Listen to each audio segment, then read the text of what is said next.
Assalamualaikum warahmatullahi wabarakatuh, adik-adik sekalian. Pada kesempatan ini saya akan membahas soal tentang materi transfusi darah pada manusia. Soalnya adalah sebagai berikut. Bila seseorang yang golongan darahnya bersifat resipien universal ditransfusikan kepada seseorang yang golongan darahnya B, maka akan terjadi penggumpalan. Sebab seseorang yang mempunyai golongan darah B, darahnya mengandung aglutinin A dan hanya dapat menerima darah dari yang mempunyai golongan darah B atau AB saja. Nah, untuk menjawab soal ini, maka kita perlu memahami konsep tentang transfusi darah ya.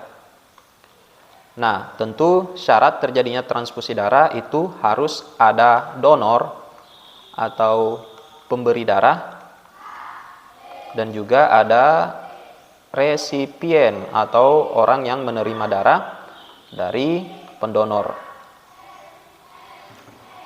Golongan darah sistem ABO itu dibedakan berdasarkan kandungan aglutinogen dan kandungan aglutininnya.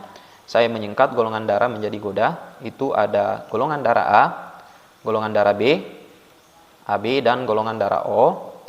Dibedakan berdasarkan aglutinogen dan aglutinin.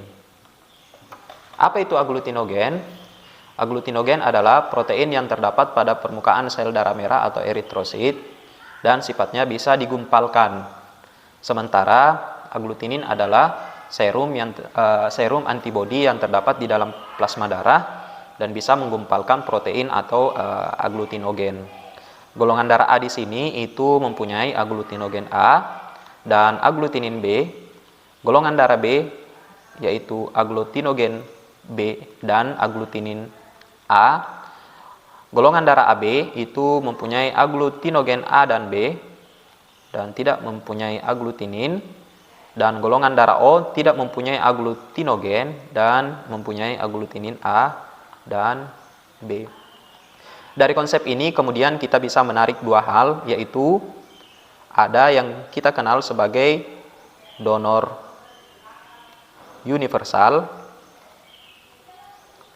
Apa itu donor universal? Donor universal adalah golongan darah yang bisa memberi darahnya kepada semua golongan darah.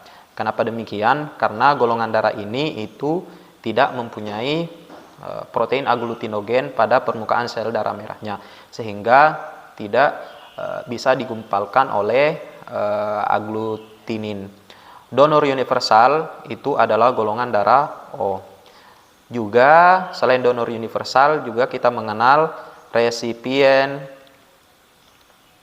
universal atau golongan darah yang bisa menerima donor dari golongan darah manapun. Mengapa demikian? Karena golongan darah ini itu tidak mempunyai aglutinin atau serum antibodi penggumpal di dalam plasma darahnya.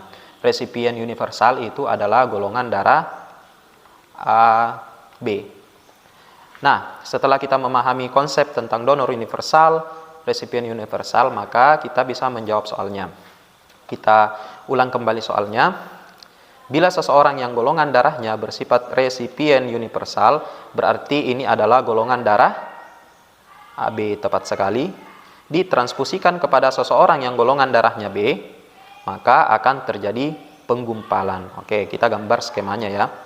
Golongan darah AB didonorkan kepada orang yang bergolongan darah B.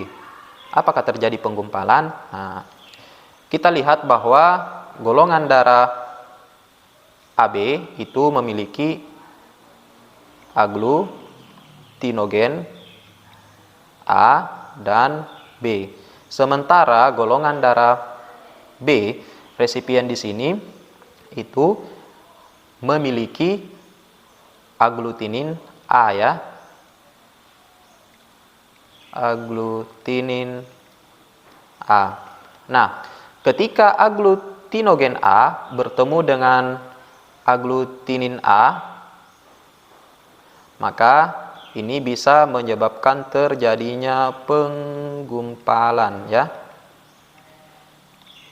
Maka akibat di dalam soal ini itu bisa kita anggap benar. Nah, sekarang kita lihat sebabnya. Sebab seseorang yang mempunyai golongan darah B, darahnya mengandung aglutinin A. Oke, coba kita lihat.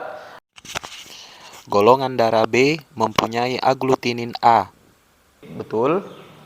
Dan hanya dapat menerima darah dari yang mempunyai golongan darah B. Betul. Atau AB saja. Nah, masalahnya ada di sini. Karena sebelumnya kita sudah membahas bahwa golongan darah AB itu adalah resipien universal, dan jika didonorkan kepada orang yang bergolongan darah B, maka akan terjadi penggumpalan. Maka sebab dari soal ini dianggap salah. Nah, untuk soal sebab akibat seperti ini biasanya kita dapatkan di soal UTBK. Ketika akibat dari soalnya benar, sementara sebabnya salah, maka jawabannya adalah C. Nah, demikianlah materi mengenai transfusi darah. Semoga adik-adik sekalian bisa memahami. Wassalamualaikum warahmatullahi wabarakatuh.